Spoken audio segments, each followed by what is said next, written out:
Hello student, আজ আমরা class 6-এ বরফে থাকা যে মহাদেশ চ্যাপ্টার আছে সেটার কিছু শর্ট প্রশ্ন দেখে নেব।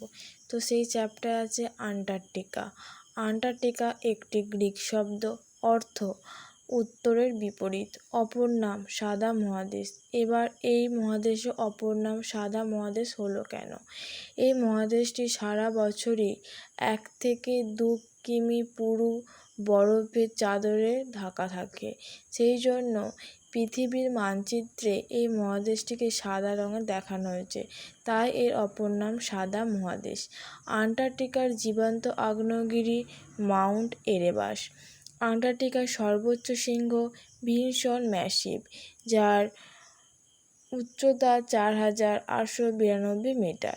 পৃথিবীর দীর্ঘতম হিমবাহ ল্যাম্বার্ট হিমবাহ। আন্টার্কটিকা মহাদেশে বিভিন্ন হিমবাহ অবস্থিত, তার মধ্যে ল্যাম্বার্ট হিমবাহ অবস্থিত এবং এটি হচ্ছে পৃথিবীর দীর্ঘতম হিমবাহ। পৃথিবীর শীতলতম স্থান, যেখানে জনবসতহীন মানে যেখানে জনসংখ্যা প্রায় নেই বললেই চলে, তার নাম হচ্ছে ভস্টক। এখানে তাপমাত্রা প্রায় -75°C নিচে চলে যায়। জীবজগৎ। আন্টার্কটিকায় বিশেষ কোনো প্রজাতি বা প্রাণী বসবাস করে না, কারণ এখানে যেহেতু সারা বছরই প্রায় বরফে ঢাকা থাকে।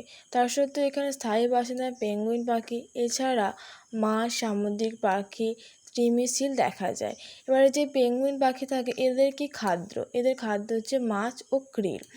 সব থেকে বড় পেঙ্গুইন নাম হচ্ছে এম্পেরর। এটি হচ্ছে প্রায় 4 ফুট লম্বা আর ওজন হচ্ছে প্রায় 30 কেজি।